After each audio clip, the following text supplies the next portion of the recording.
Halo Sobat Sankar Studio, kembali lagi bersama kami. Bagaimana kabar kalian semua? Semoga selalu sehat dimanapun kalian berada. Pada section kali ini kita akan mencoba membawakan sebuah kisah nyata yang sangat inspiratif dan memotivasi bagi kalian yang bermimpi untuk menjadi sesuatu di dalam hidup ini. Kisah ini datang dari India, dari negara dengan populasi terbanyak kedua di dunia, yang dimana di India dipastikan terdapat banyak warga yang kaya dan juga banyak warga yang kekurangan.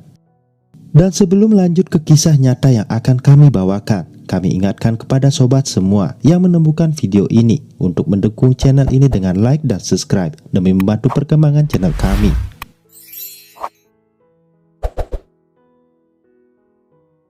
Kisah nyata ini dimulai di mana dulu pada tanggal 12 Desember tahun 1950 di daerah Mysore yang sekarang bernama Karnataka, Bangalore, lahir seorang bayi laki-laki di keluarga Maratha Kunbi. Bayi laki-laki itu diberi nama Shivaji Rao Gaikwad, yang dimana Shivaji diambil dari nama Raja Maratha Shivaji, dan berharap Shivaji kelak akan menjadi orang yang sukses. Ibu Shivaji merupakan ibu rumah tangga biasa yang sehari-hari mengurus anaknya, sedangkan ayah Shivaji merupakan seorang polisi biasa. Kehidupan keluarga Shivaji sangatlah sederhana. Shivaji merupakan anak bungsu dari 4 bersaudara. Shivaji mempunyai 2 orang kakak laki-laki yang bernama Satyanarayan Rao dan Nageswara Rao, sedangkan kakak perempuannya bernama Aswat Balubai. Dengan menjadi polisi biasa dan hanya mengandalkan gaji dari negara, kehidupan keluarga Shivaji semakin kekurangan setelah ayahnya pensiun dari polisi. Setelah ayah Shivaji pensiun tepatnya di tahun 1956, keluarga Shivaji pindah ke pinggiran kota Hanumantanagar di Bangalore untuk menghindari mahalnya kehidupan kota. Kehidupan Shivaji pun semakin sedih, di mana tepatnya setelah 3 tahun ayahnya pensiun, Shivaji harus kehilangan ibunya karena sakit. Shivaji kecil pun menjadi semakin kehilangan arah. Kenakalan dan malasnya rasa belajar membuat Shivaji hampir dikeluarkan dari sekolahnya, yang waktu itu baru sekolah dasar. Akan tetapi Shivaji mempunyai ketertarikan di dalam dunia olahraga seperti sepak bola maupun olahraga kriket. Saudaranya lalu memutuskan membawa Shivaji yang nakal itu ke sebuah biara Hindu yang didirikan oleh Ram Krishna. Di sana Shivaji diajarkan tentang ilmu Weda, tradisi dan sejarah yang akhirnya menanamkan rasa spiritual di dalam dirinya. Selain rasa spiritual, Shivaji juga ditanamkan kecintaannya akan drama, sehingga dirinya pernah berperan sebagai teman Ekalawiya dari epos Hindu Mahabharata, dan penampilannya itu sempat disanjung oleh penyair ternama Dr. Bendre. Setelah kelas 6, Shivaji kemudian mendaftar di Sekolah Umum Acharya Pathasala dan belajar di sana sampai menyelesaikan kursus pra-universitasnya. Selama sekolahnya itu di Acharya Pathasala, Shivaji semakin memantapkan skill dramanya dan menghabiskan banyak waktu berakting di dalam drama. Namun semua memang tidak selalu berjalan sesuai yang diimpikan. Shivaji yang sudah tamat kursus pra-universitasnya ternyata kesulitan mendapatkan pekerjaan. Dengan adanya tuntutan ekonomi yang harus dipenuhi, Shivaji pun mengambil semua pekerjaan, baik itu mulai dari kuli bangunan hingga menjadi seorang tukang kayu.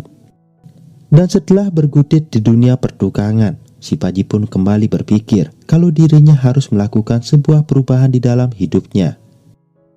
Shivaji muda kemudian kembali mencari kerja dan mendapatkan pekerjaan sebagai bus kondektor di sebuah transportasi besar di Bangalore. Dengan menjadi seorang kondektor bus, Shivaji lebih banyak mempunyai waktu luang, dan Shivaji kembali menyalurkan hobinya dan impiannya dengan bermain drama di teater kecil di Topi Munipa. Pada sebuah kesempatan, Shivaji melihat ada sebuah pengiklanan dari Madras Film Institute yang membuat Shivaji tertarik untuk mengikutinya. Namun untuk mendaftar di institut tersebut, Shivaji memerlukan uang yang cukup banyak, yang dimana Shivaji tidak memilikinya. Shivaji kemudian menghubungi kakaknya satu persatu untuk meminta bantuan, namun sayang tidak satu pun dari mereka yang mengulurkan tangannya. Bahkan semua kakaknya meminta Shivaji untuk serius bekerja di perusahaan busnya. demi mengejar karir dan berhenti bermimpi untuk menjadi seorang bintang film. Rasa kecewa dan sedih pun sempat menggelora di dalam hatinya Shivaji, tetapi teman dan rekan kerjanya yang bernama Raj Bahadur memotivasi Shivaji untuk tidak menyerah. Raj Bahadur bahkan pada akhirnya membantu Shivaji secara finansial untuk bergabung ke institut tersebut, yang tentu membuat Shivaji menjadi sangat berterima kasih kepada sahabatnya itu.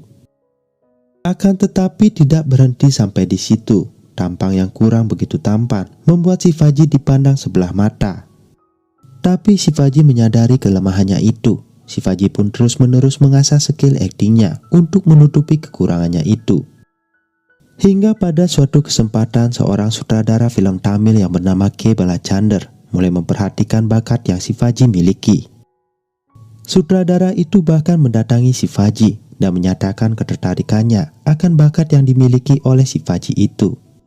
Shivaji kemudian diminta untuk mengganti namanya menjadi Rajnikanth karena pada saat itu ada seorang aktor yang sudah terkenal memiliki nama yang sama, yakni Shivaji Ganesan.